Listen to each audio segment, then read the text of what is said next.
Hello everyone, I'm Sam. And I'm Kaitlyn. And this is Team Get Ovary It. We're an all-female team participating in the greatest motoring adventure on the planet, the Mongol Rally. We'll be driving 10,000 miles across mountains, deserts, and unknown terrain. And along the way, we hope to spread our feminist and environmental ideals. Join us here as we share our stories, thoughts, and interviews as we get ready for the Mongol Rally 2021. Hello, hello, hello. Hi, everybody. Welcome back. So today we have a very exciting episode. I feel like we say this every time, but I genuinely think that every episode we create is exciting. Ditto. But Kaitlyn, do you want to tell them what we have prepared today? Yes, so today we're just going to talk about our hiking stories. So exclusively just our hiking stories, which are very dynamic, actually, I would say. They're quite interesting. Yes, they're like adventure novels you read in middle school level exciting. Yeah, with a lot more alcohol abuse, I think. Exactly. Okay, well, to start, let's, I guess, introduce our background with hiking. Mm-hmm. When did we start? Mm-hmm. Why do we like it? Mm-hmm. Why do we keep doing it? Mm-hmm. So I'll start. Sounds great. Perfect. I have been hiking since before I can remember, I think. Wow. I think I've mentioned in previous episodes that I grew up camping with my dad, and so went on a lot of hikes. Wouldn't say I was relatively good at hiking always, but I did enjoy it. And yeah, I don't know. I guess for why I like it, I just like being out in nature. I like getting to the top of mountains and feeling accomplished, but we'll get more into that later. And yeah, I don't know. Not the most exciting start to the podcast, but you guys get the drift. I like hiking. What about you, Kaitlyn? I also like hiking. But we're really dynamic right now. But hiking, I don't know. I've always been active. For sure. When I was a kid, we always walked places. I like to play catch and frisbee and whatever with my family. I grew up on an island, so I guess my introduction to hiking, because there aren't really any mountains where I lived in my childhood, but I liked going through the woods, like exploring nature nearby around my house. And I used to love going to the beach and climbing up on the sandstone rocks and the sandstone cliffs and stuff. Like, I always thought that was like, oh, I'm on an adventure and blah, I'm a goat and blah, like, just using my body always gave me a lot of pleasure, I guess. That sounds sexual. It's not a sexual thing, but it's satisfying in a way. And it really wasn't until I grew a little bit older and I moved so my hometown originally is Prince Edward Island in Canada.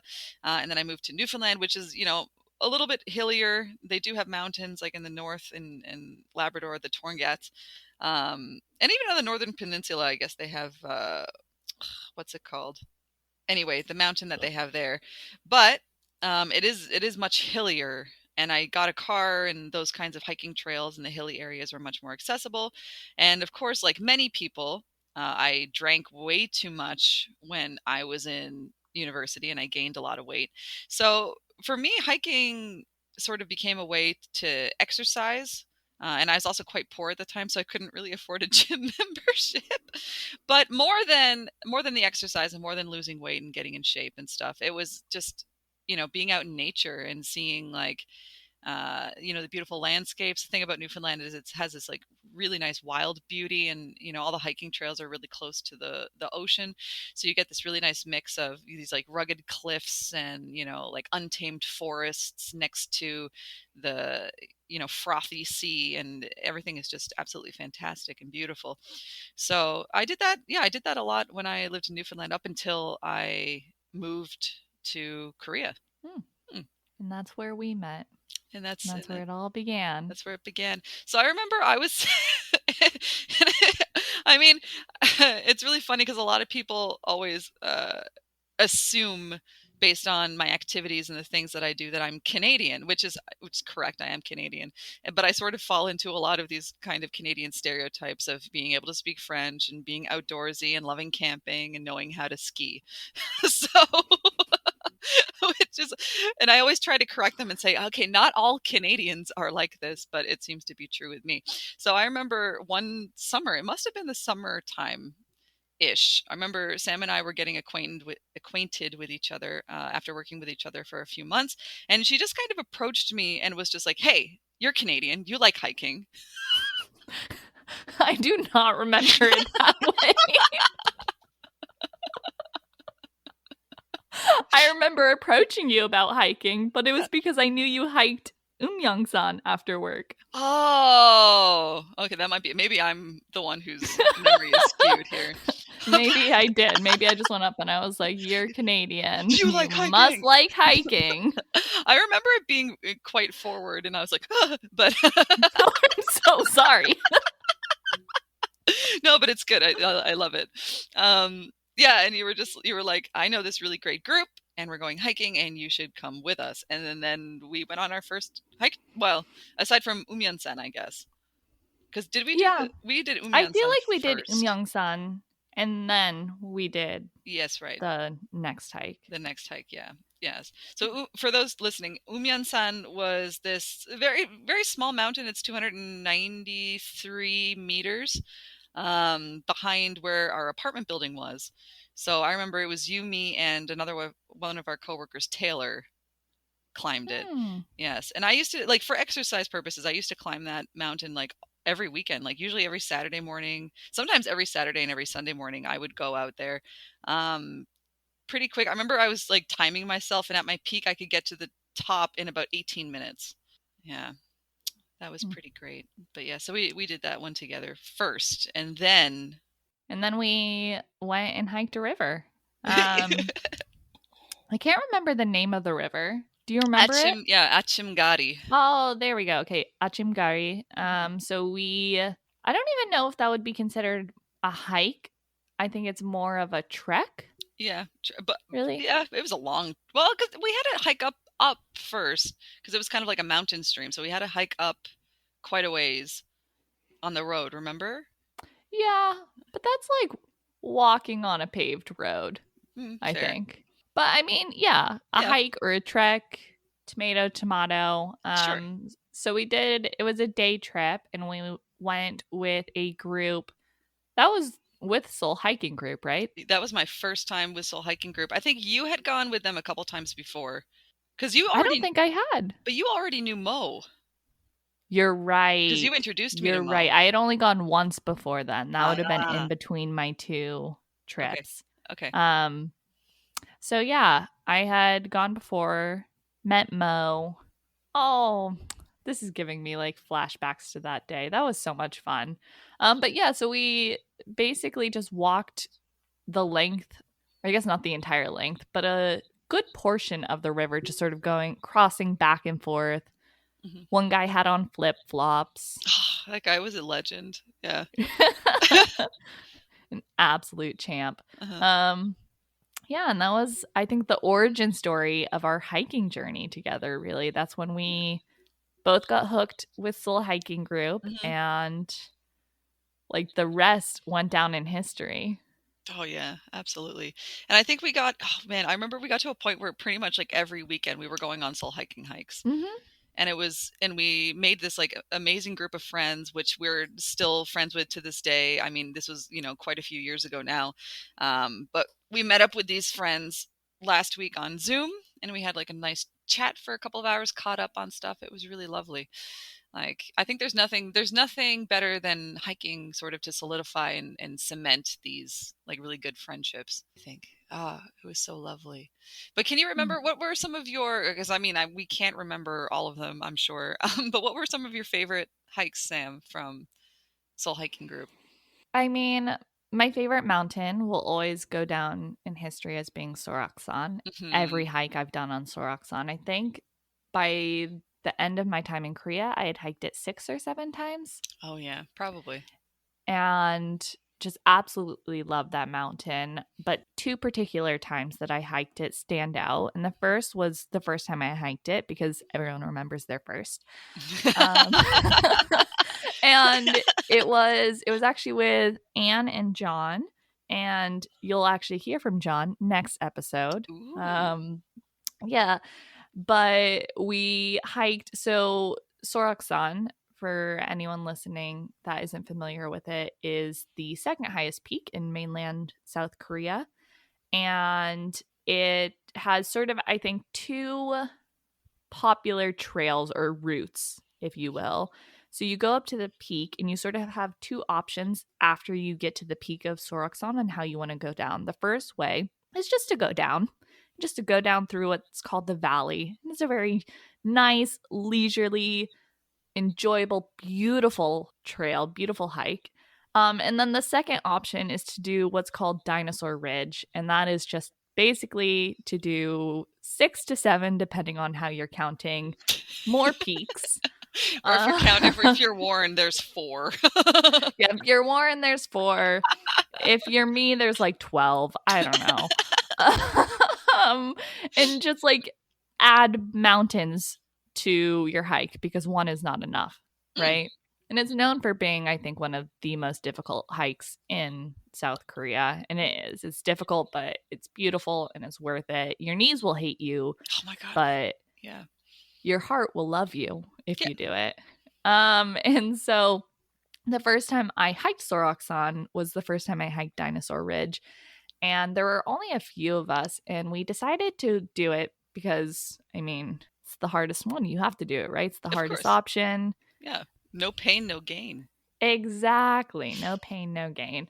But as we were leaving, Warren, the leader of this group, pulls us aside and he's like, there's a tsunami coming in. And we're like, okay. And he's like, hike fast because you do not want to get caught on Dinosaur Ridge in the middle of a tsunami. Tsunami or Typhoon, not a tsunami. I knew it was the wrong word. I mean, tsunami would also be bad. But yeah, but there's not going to be a tsunami in. Well, actually, it's Sokcho. But okay. Anyways, so it was a typhoon coming in, and we were like, we've got this. Like, we're fine. And we reached the peak. We sort of regrouped, and John was like, do you guys really want to go through with Dinosaur Ridge today? Because he had done it multiple times. We were like, yeah, we do. And so we went through with it and we started hiking Dinosaur Ridge. And I think we had gotten 3 peaks in and it started raining. And we were just like, gotta go, gotta go, gotta go. And so we booked it, like ran the rest of the trail, the rest of like the hike. And I, for the most part during that hike, was with Anne, who is like an Olympic runner. And she's just like booking it. I'm like struggling to keep up after her, but there's a typhoon coming in. And when we say that Anne is an Olympic runner, we're not exaggerating. She literally qualified. She quite literally yeah. She quite literally is an Olympic runner. So imagine like me trying to keep up with her. She's insanely fast. Yeah. But we ended up getting down to the bottom of the mountain, like finished Dinosaur Ridge. And me and Anne ran into Warren and a few other people from the group. And they were like, oh, like you finished the hike. And we were like, yeah. And they're like, so you did the valley? And we were like, no. They're like, so you did? No. They're like, no, there's no way you could have done Dinosaur Ridge in that time. And it turned out that we got 11 hours. It's pretty good. We did it in 11 hours. And everyone was just so shocked that was like when I was instantly hooked to the idea of hiking fast, basically. And doing this trail in particular, I wanted to do it as fast as I could. And yeah, do you want to tell them about, I guess, the time you and I then hiked the trail fast? Yeah. So this was like, oh man, that was back when my body wasn't so terrible. Because like, well, these days, like, yeah, nothing destroys your knees more than, you know, hiking in Korea because it's very rocky terrains and stuff, and it just like ruins your cartilage. But you know, back when we were young and sprightly, Sam and I had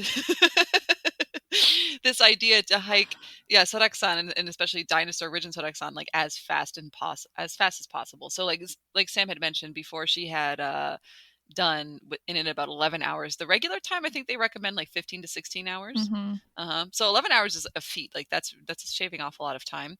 But we were like, we could do it in less than 10 hours. Yeah. Yeah. So we were planning on shaving off even more time. And then, that's when our kind of challenge was born. So I think we went with Soul Hiking Group again. Mm-hmm. And we were just like, we just left the rest of the group in our dust, and we just like really quickly tried to hike. So I remember I think we got to the peak in about 2 hours 15 minutes, which is pretty amazing because I think it's more than 1,700 meters, the peak. So, and it took us like, Yeah. yeah, 2 hours and 15 minutes to get up there. That's pretty great. And then after that, we were just like, I don't even think we waited for the sunrise exactly, but we were like, go, No, we go, didn't. go. Yeah, we just The sun started rising when we had reached the first shelter, I yeah. think. Yeah, like a while later, and we were just like, go, and then like no breaks. So we're just like, let's run.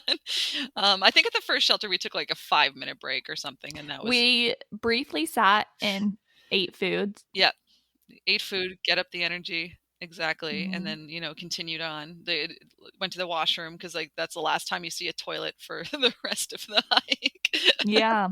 which is problematic. But anyway, and we were just go, go, go. And then, but we did run into a young gentleman, Struan. Struan. Struan, yeah, because Struan, I think we were the only people who were doing the ridge.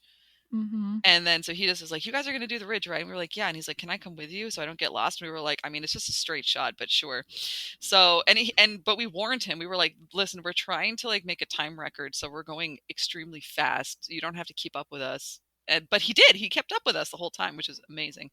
But yeah, and we were just booking it, and we just went, and we went fast. And I remember like by the end, because like we were saying, like, this hike is particularly bad for your knees, and especially the descent, because I think the Mm-hmm. descent takes actually an incredibly long time, like an hour and a half.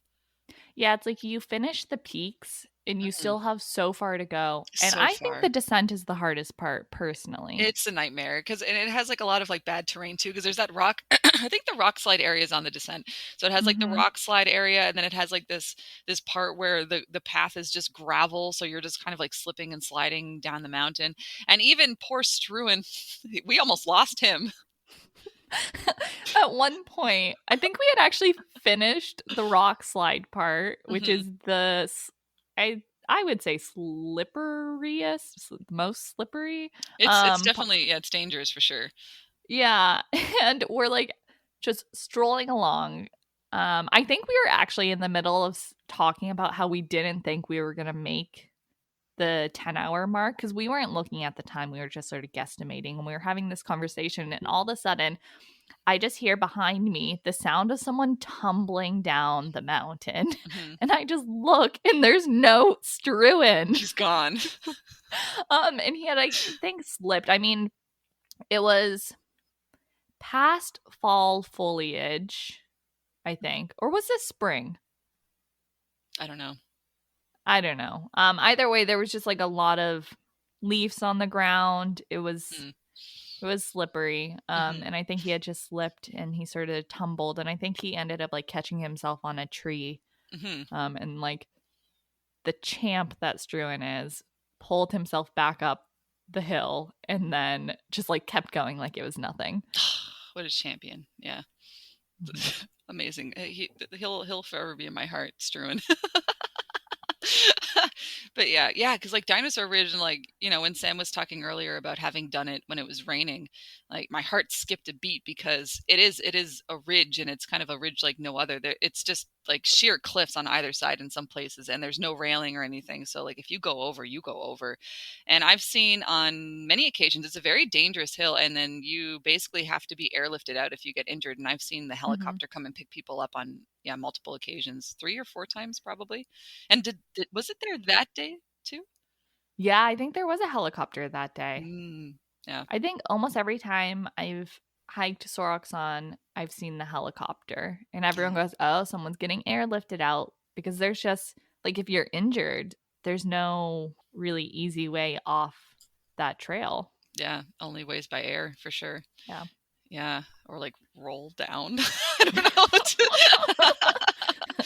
but anyway, Just yeah, slide down on your butt. there you go. It is, but it is. It's like really slippery and really dangerous. So anyway, and then we were just kind of going down, and then at some point, like I had checked my watch, and I was just like, "Sam, we can make it!" And you were like, "What?" And I was like, "Double time!" And I'm like, "If we like go faster, we can actually make it sub 9, less than 9 hours." And you were like, "Let's go!"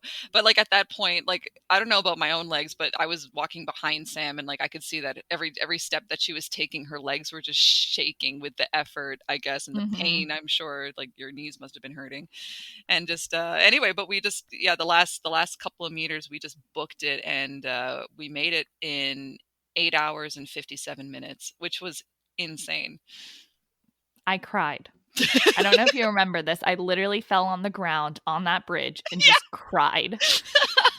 I was so tired and so happy Hmm.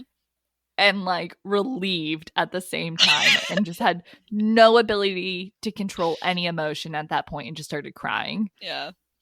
Poor Struan. This might be the reason we never saw him again. He disappeared. He's like, I hate hiking, and I'm like, well, he didn't. I mean, we warned him. Yeah. Yeah, Yeah, we but did. yeah, anyway, yeah, that was really nice, but dude, my knees were dead.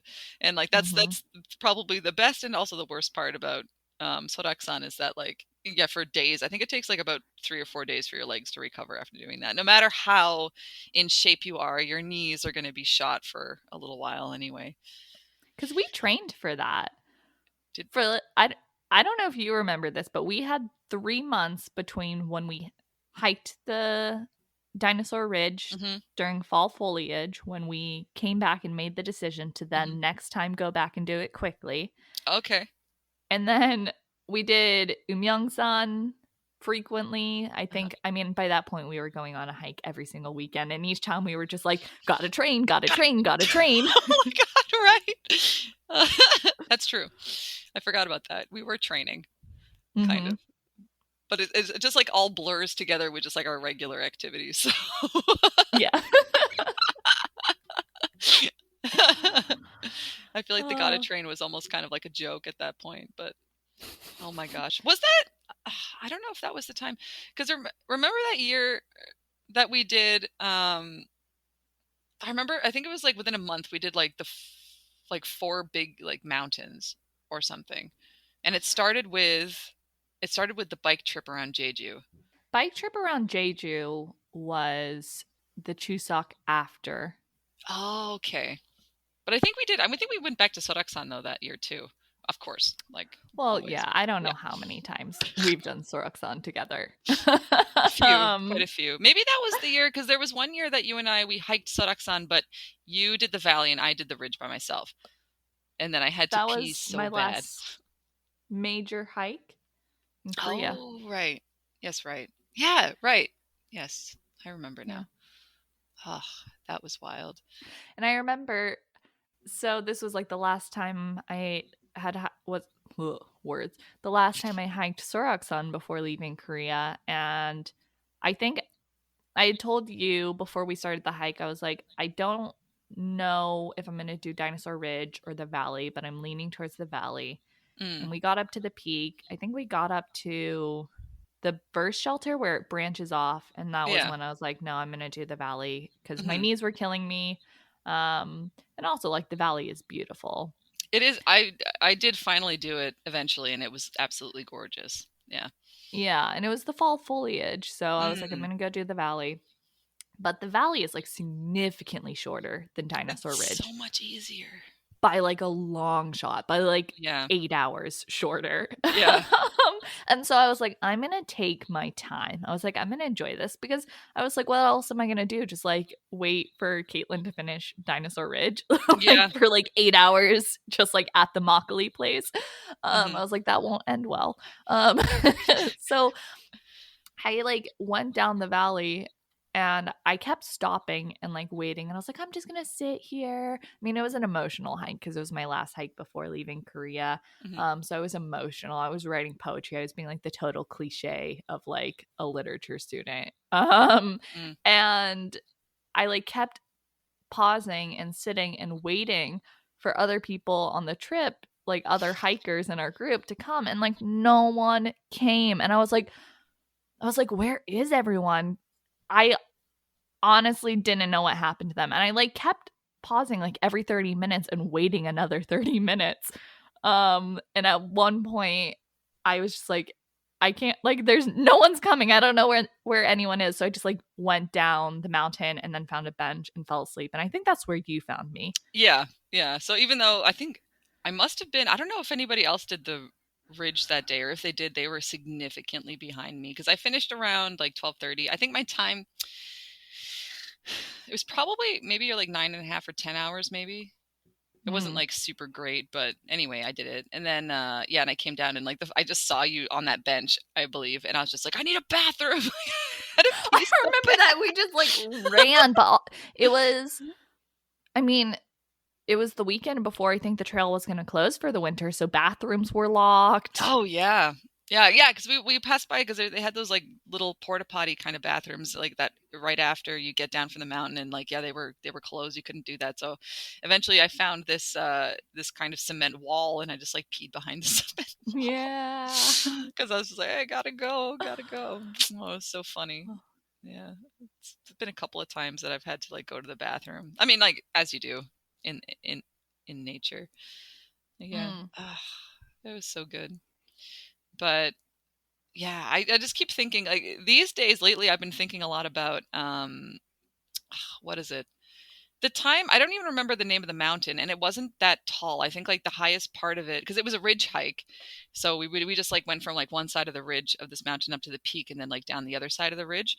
But I think the peak wasn't more than like 400 meters. It was pretty short, but very nice. And you and I just went crazy, and we went so fast.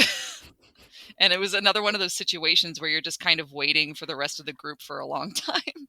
Even though I don't think, and it's funny because it's not like we were trying to go fast. Do you remember that was like on like Gangwon-do, like the island? Vaguely. Yeah, vaguely. And like, so I think I had like 2 bottles of makgeolli in my bag.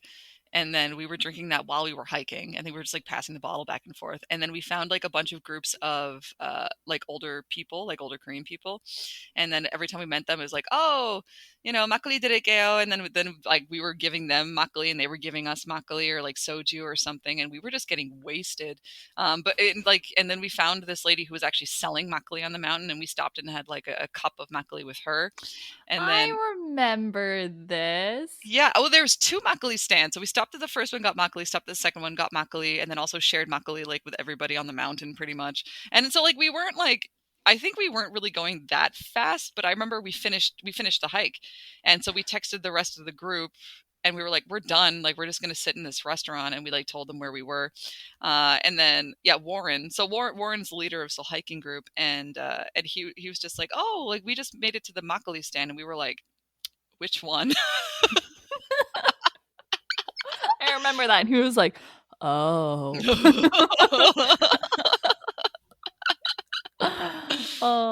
Yeah, I feel like this episode is like a low-key humble brag of just how fast we hike.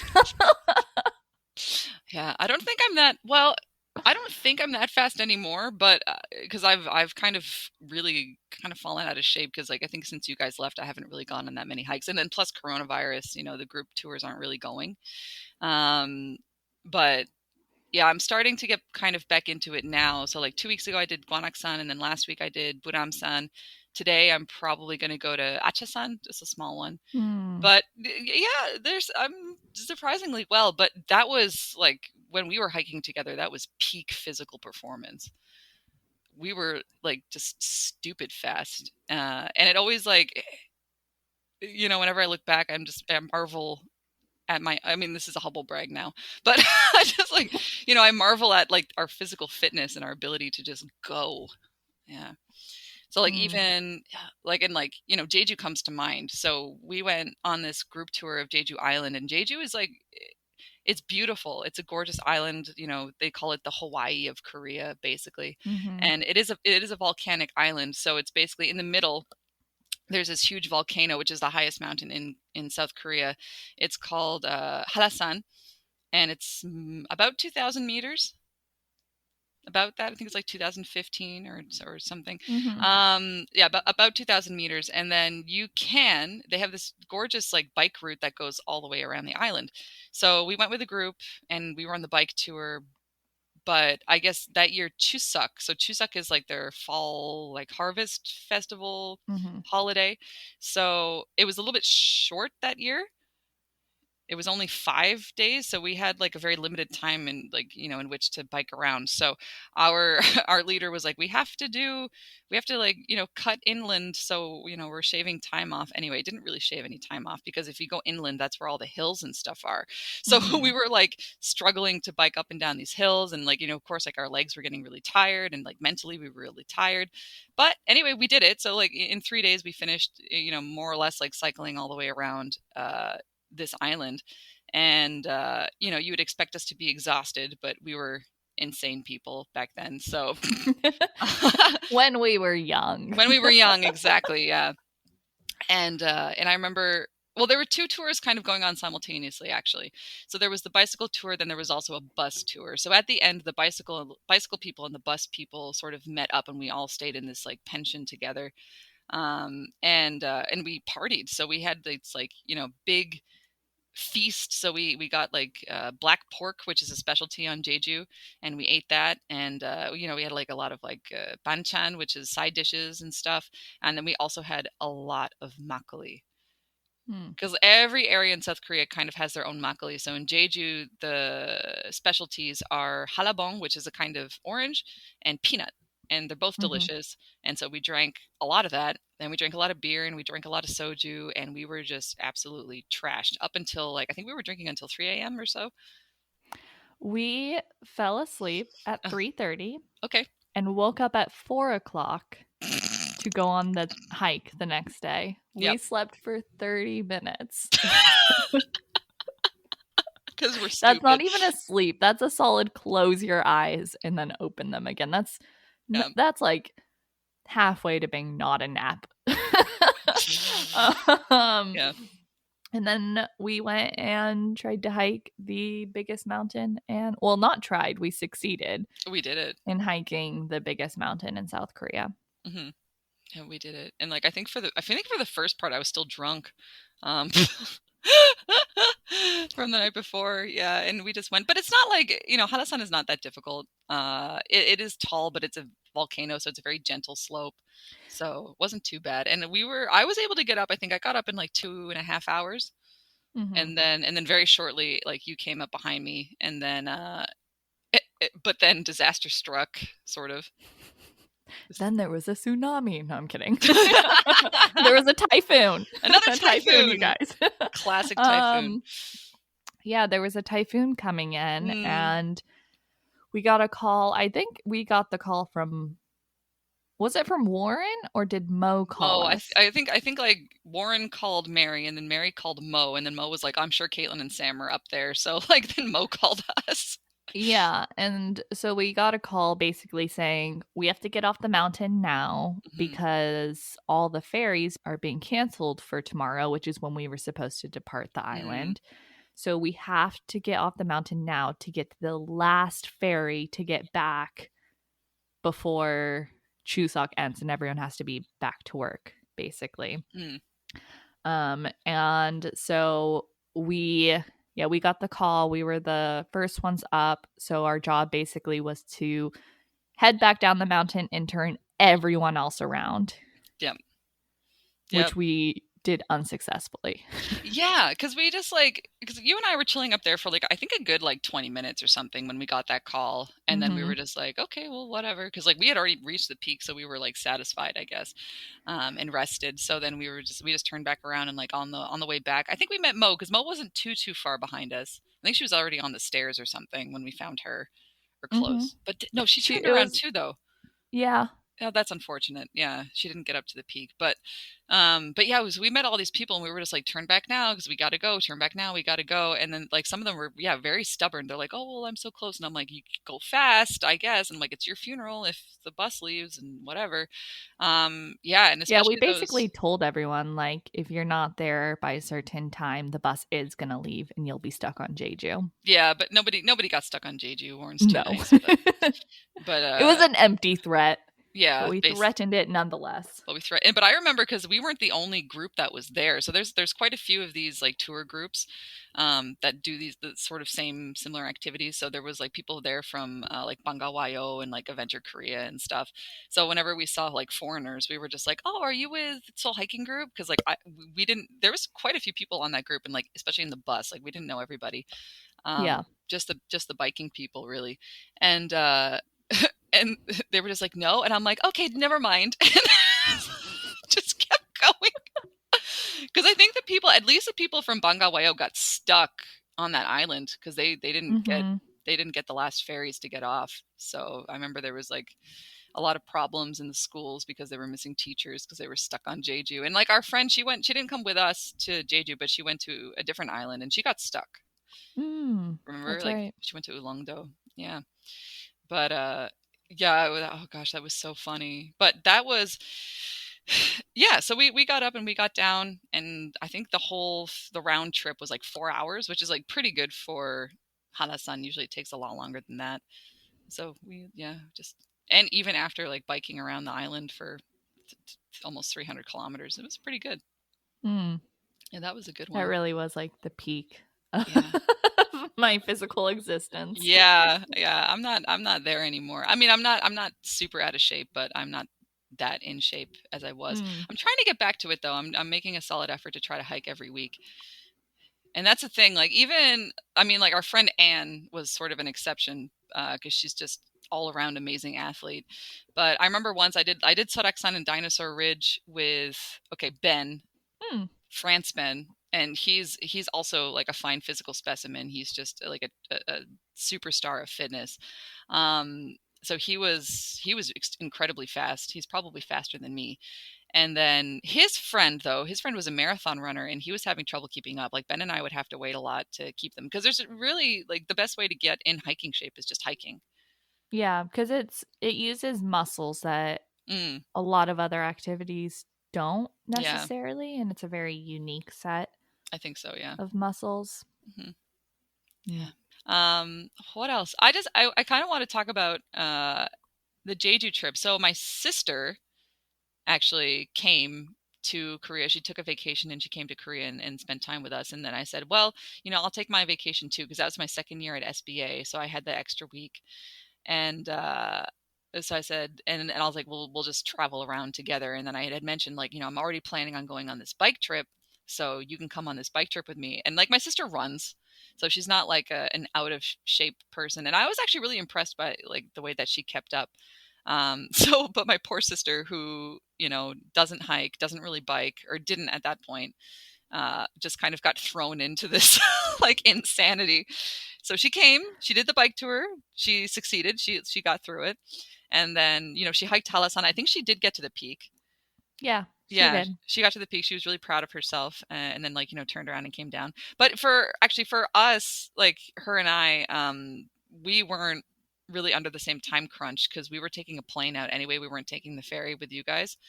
Yeah. Yeah, so that like I was just like, whatever, take your time, Era. It doesn't really matter. Like, get up there, come down. Like, we'll figure it out.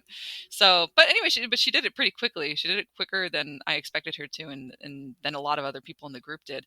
And then and then she came down, and then her and I had like an extra day on Jeju, and then we went to Busan, which is my favorite place in Korea. I love Busan. I usually go there a couple times a year. This year I haven't gone because of COVID-19, but I hope to go soon because my favorite mountain is there. So after biking around Jeju and hiking Halasan, we went to Busan and hiked Gimjeongsan, which is my favorite mountain in Korea.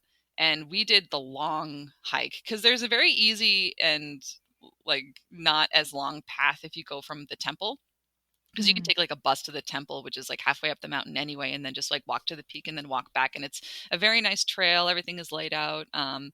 It's pretty easy to get up there. But no, that's not the way I like to go. I like to go a hard way up the ridge. So I think we were like hiking for 5 hours, and you can cut through because like at the top of the mountain they have a fortress wall, and you can cut through the middle of the fortress and kind of get there faster. But I was like, no, we're going to walk along the wall. So it made it even longer. And my sister was so mad at me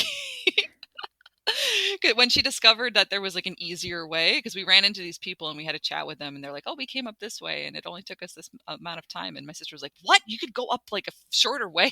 And I was like, yes, but that's not fun. So we did that, and it was, yeah, she did really well. And then after we finished up in Busan, we went to Gyeongju, which is like my second favorite place in Korea. Very cool city, very historical. It used to be the capital of like the Shilla kingdom. So there's a lot of like burial mounds there and a lot of really interesting historical sort of like buildings and sites and stuff. And there's a really nice mountain there called Namsan, which it's not that high, but it has a lot of history to it. So there's a lot of statues there, kind of like, Buddhist in origin. Some of the heads of the statues have been cut off because they were cut off back during the Japanese occupation. And it's so cool to see all those things and all that history. So I took her up one peak. Then we hiked across the ridge and went to the second peak. And she was like, why are we hiking so much? And I'm like, I don't know. I've never seen the second peak before, so I want to go there. So we did that. And then finally we came back to Seoul, and then we hiked Umyeonsan together. So in the course of like 10 days, we biked like 300 kilometers and hiked 4 mountains. What a vacation. Yeah, your poor sister. Poor sister. And then she went and she told me after she went back to Canada, she told her boss is like a cycling enthusiast. So he was really interested to hear about how the cycling part went. But she started with the cycling. She's like, yeah, we did this, and then we did this and this and this. So she was saying it was kind of like, I think at the time she was a little bit frustrated with me for all the mountains that we hiked, but I think she ultimately was very proud of herself and had a really cool like story to tell her boss and coworkers and stuff. Yeah, it was, I mean, those kinds of vacations, like whenever I go on vacation, I always try to hike something because I think that's the best. So what else do we got? Well, I think a nice nightcap for this episode, if you will, would be the 4 Peak Challenge story. Oh my gosh, perfect. And I feel like we should let everyone know there was a point in time when we both vowed never to tell this story. For legal purposes. So you are getting the inside scoop, the exclusive reportage of what happened that day. The day that changed us forever.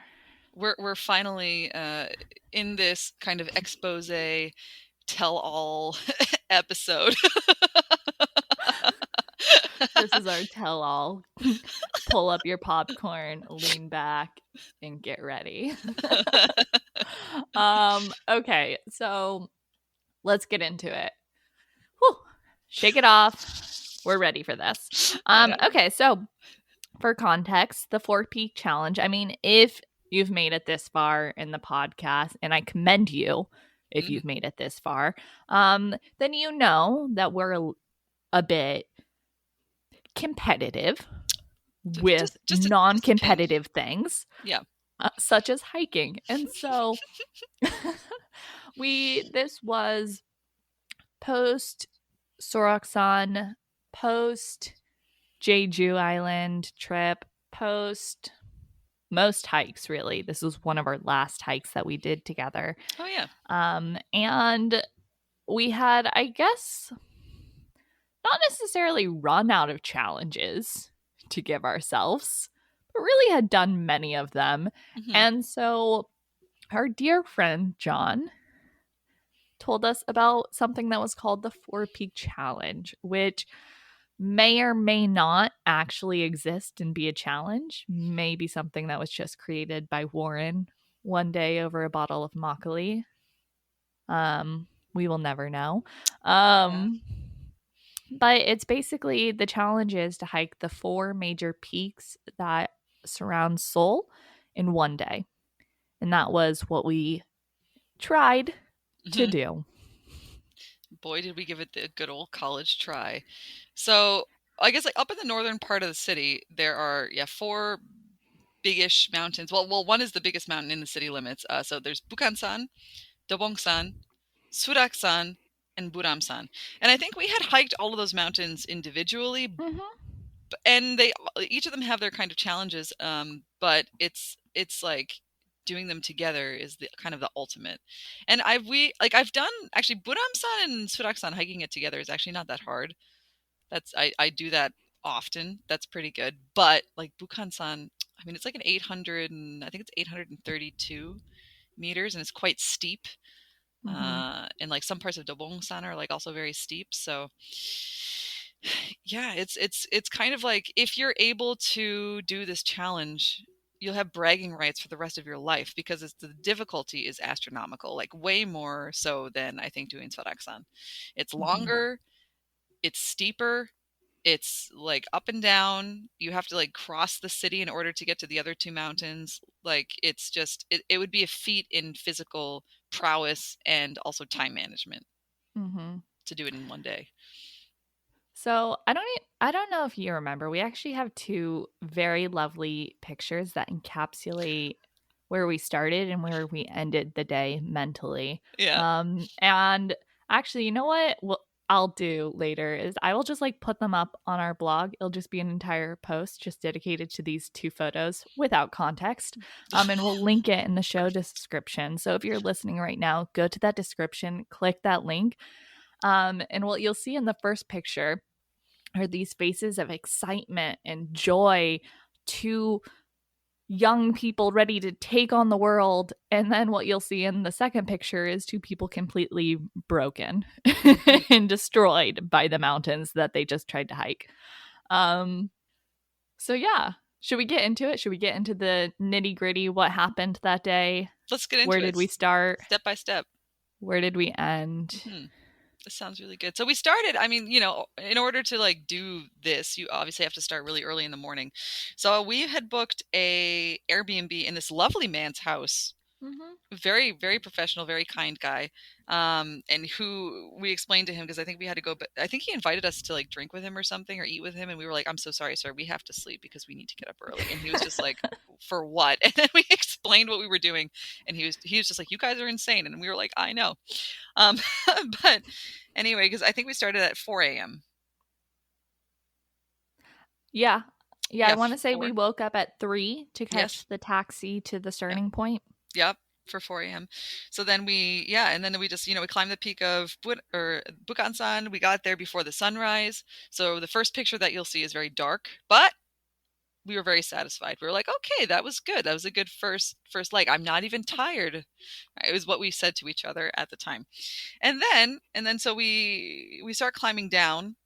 And I know the normal routes very well, but the thing is if you're trying to get between like Bukhansan and Dobongsan are in the same park, and there is a way to kind of get to one mountain without losing too much elevation by just like crossing over the ridge more or less. Mm-hmm. But neither of us had taken that route before, so we weren't really sure about it. I was following the map on this map app that we have here called Naver. And it did say that there was a kind of trail, and I'm like, I guess we have to go this way. But we ran into some trouble. Sam, would you care to take it over from here? Yes. So there's actually a second picture before our end picture that happens at this point, and I'll have to see if I can dig it up.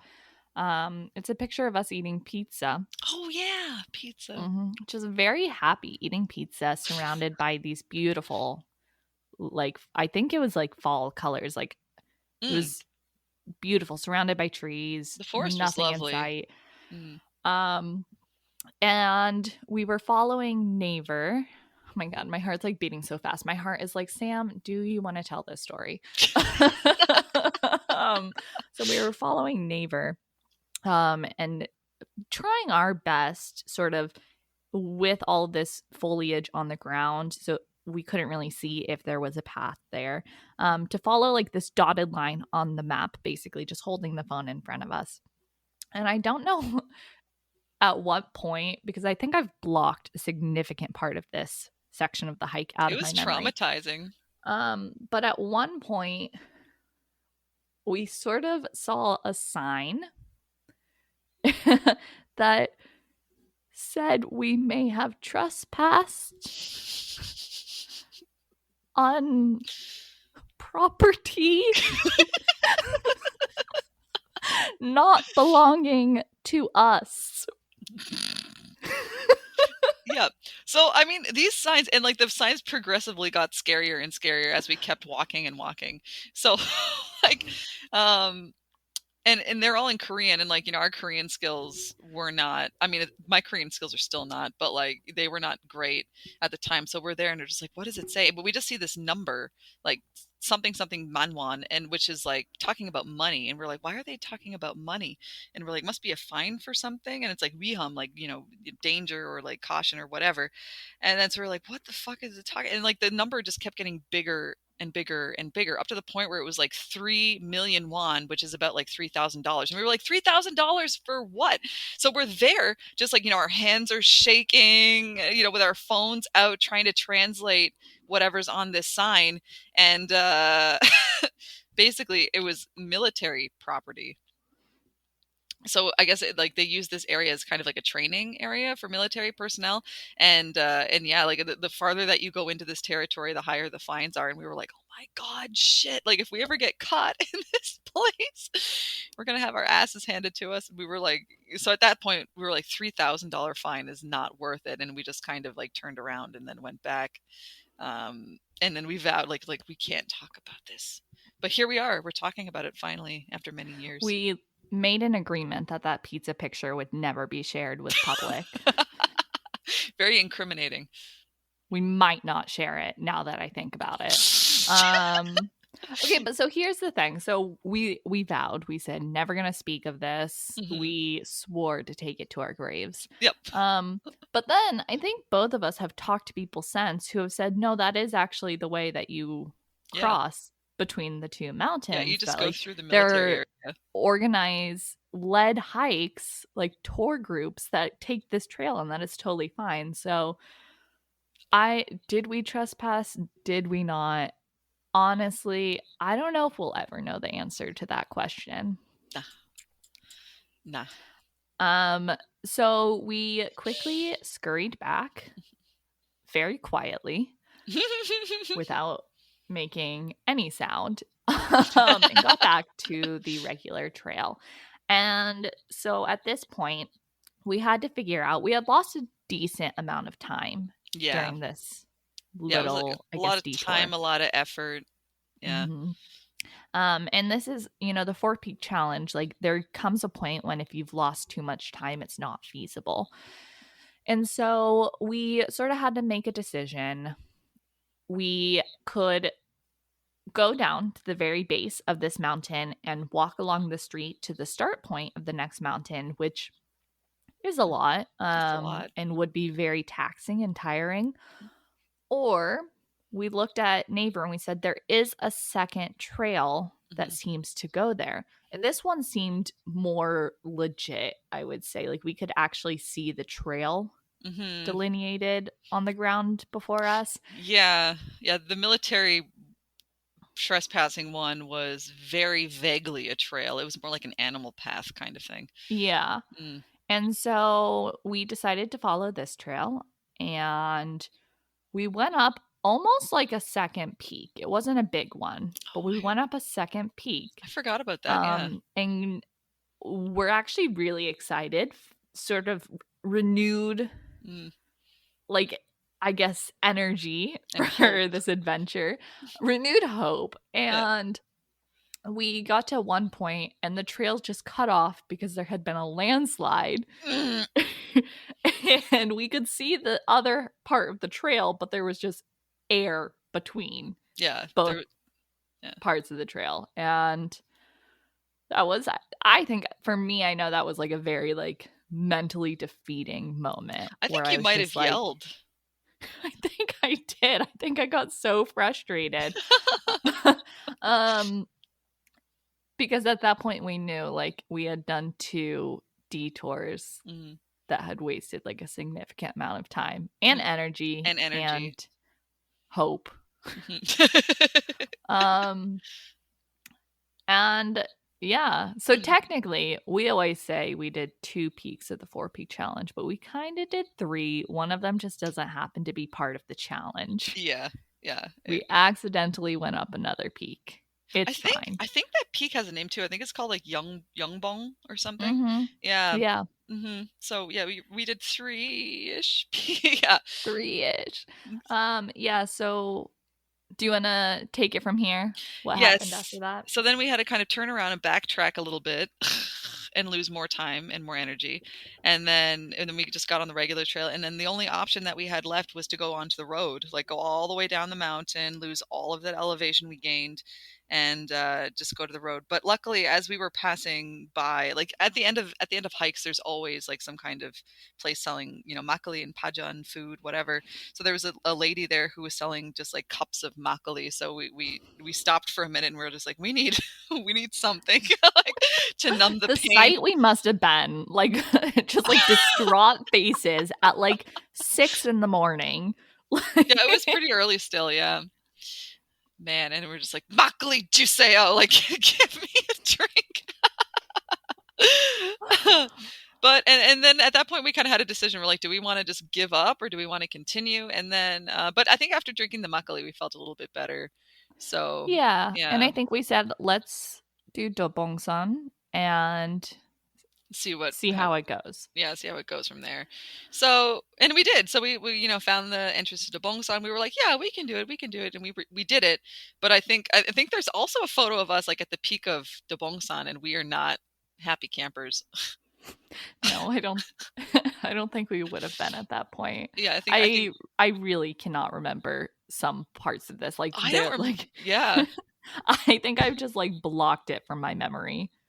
I remember being at the peak, and I think well, I remember the photo of the peak, and neither of us are very happy, and I think we were sore and disgruntled and disheveled, as you were saying, and like yeah, just not in good moods. And then we kind of just left the mountain, and whenever we were finished hiking Dobongsan, we called it. We were like, we're not gonna do all of it, but I think yeah, and then we have I think and then there's like another photo of us at the end where it's like see you again, remember? Yeah, and this Yeah. is the end of the day photo, I guess, or the end Yeah. of the journey photo where Hmm. it's just like this like it's at the end of the trail and there's this little sign with like a very happy bear cartoon that's like see you again and it's like smiling and there's a photo of us just not amused at all. Like see you um never, never coming back to mhm. this wretched place. Yeah, and yeah, that was when we called it. I think we Mhm. like by the time we got to the peak of Dobongsan, we both knew Mm. that we would basically have to book it to Oh yeah, finish, there was no way, like or we'd time-wise. be hiking in the dark or something, because I think it was already like 4 or 5 o'clock or something. And I remember it was like either your nip, your My knee or nips, your hip. both probably. Um, yeah, I think both of us were just not emotionally in a Mm. good place, Mhm. physically in a good place. Mhm. And it was, I guess, like funny now looking back, but a little sad at the time. We had like a group of friends that was going to meet us to hike, I think the last peak, Oh right. or at least meet us at Oh, the bottom to celebrate. And I we ended forgot. up texting them once we got Wi Fi at a restaurant that just says, we are on the ground. Like, they're Yeah, like, don't meet us at the last peak because we're we're not not there. making it. Yeah, that was heartbreaking. Hmm. Yeah, it happens. And yeah, I haven't attempted that since because it's just insane. That is, yeah. But I Well, think, we talked about me coming back to visit to yeah, do it, which hasn't happened yet. yet. Yet to be continued. Dun, dun, Will Sam dun. and Kaitlyn do it? or will they just be so beaten into the ground by this challenge that they never recover? Because yeah, and I think the biggest problem is, like, we lost so much time by taking those detours and stuff. You really need to, I think the proper strategy would be to, like, hike it in sections. It's like, do Bukan-san and like Dobong-san together, like, at least once, or maybe even a couple of times, just to, like, get the training, and then also, know the path. I think knowing the path like the Mm-hmm. back of your hand is, like, really important, so you don't get lost, like we did. And then also, yeah, and even proper nutrition, because I think we also didn't eat well enough. No. Yeah, we didn't have enough energy for that either. Like, we were eating, like, we had like a couple slices of, like, old pizza, and Yeah, I don't even know if we ate breakfast.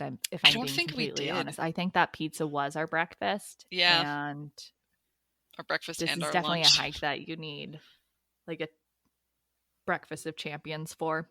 Yeah, you need to, like, load up, like, carb load and, like, protein load and Mhm. whatever.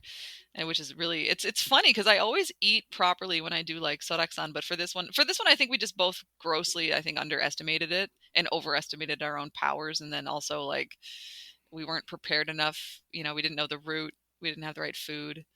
Uh, I think we really banked on our trailblazing abilities, which yes, are strong. they're strong. Um, and our training that we had done for Soroksan, Mhm. without Yeah. fully understanding the task that we were undertaking. Mhm.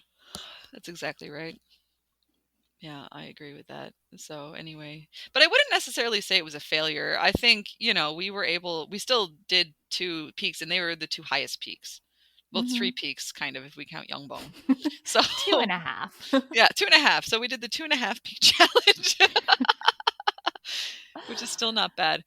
But I think we had the right idea starting with the highest ones, because, like Surak-san and Buram-san are easy. Those are Mm-hmm. not hard to do. But yeah, just the Bongsan and Bukan-san, that's the real challenge of the 4 peak Yeah. challenge. Well, I think we briefly talked about it afterwards because Mm. we did sort of talk about strategy and what we could do differently going forward if we did it again. And Mhm. I think we talked about like the option of doing it in reverse so that you have the momentum of the two small Oh, like mountains. snowballing. Yeah. And so Mm. that because I think part of the problem was like besides the detours, which were the significant portion of the problems of Yeah. that day, um, we were exhausted and sore, and our knees and joints were killing us after the two Mhm. highest peaks. Mhm. And so Mhm. there is something to be said potentially about doing the two easier peaks. And then by the time you've done those, you're still ready to go. You do Dobangsan. Maybe you're starting to get a little sore, but you can't give up then because Mm. it's one peak left. Mm. Yeah, and yeah, I think that's right too. And, like, the up on Surak-san, like the way that the area that I had it mapped out anyway, going up that way is really steep, so it's probably easier to go down that way than up that way. Mm-hmm. Mm. Yeah, true. True. Well, on that very pleasant and exciting note, I think it's time to wrap up this episode. Yeah, I agree. That's a lot of stories. And Um, there's still more stories that we could tell, I there's think. still more. We will have many more episodes of our stories to tell. Mhm. But I hope everyone listening enjoyed our, I guess, adventures, Yeah. listening to them. Um, Next episode, we will have our good friend John, who you've heard about in this episode as the one that sort of was the first one to sort of show me Dinosaur Ridge and then also introduce us to this 4 peak challenge we were just discussing. We'll have Oh, him yeah. on to talk about through hiking. So stay tuned. Come back in 2 weeks for that. It's going to be a really, really riveting interview. Yeah. And, I think These kinds of episodes especially are immensely satisfying in a way, because it's satisfying for me because I love talking about hiking. And even in the next episode, John also mentions that he's like, I love hiking. Thank you so much for asking me about this. Right. And so, yeah, we love hearing about hiking. We love talking about hiking. If you have your own hiking stories that you want to share with us, like, we'd love to read them. So whatever you're listening to this on, you can like comment. You can find us on Facebook at Get Ovary It, or Instagram, or even on Twitter, and you can send us your hiking stories. I would love to read them. That would be fantastic, especially these days where it's, our travel ability is limited. So just hearing about these places and these experiences would be really nice, I think, for our mental health. Yeah. Give us some more hikes to add to our bucket list. Oh, that too. Yeah. Suggestions of like any cool places to go. I would love that. Mm-hmm. Yeah, that sounds nice. And then, as always, make sure you like, comment, subscribe, rate. I don't know what else there is to do. I don't know. Share? Maybe? Share. All of those kinds of buzzwords. Good energy through the interwebs. I don't know. Yes. And the reason for that, I mean, yeah, it's awkward to ask, but it just really helps us out with whatever algorithm is happening on whatever platform that you're listening to this on. So we really appreciate it. And anyway, well, thank you for listening, and tune in next time. Yeah. See you around. See ya. Bye. Bye.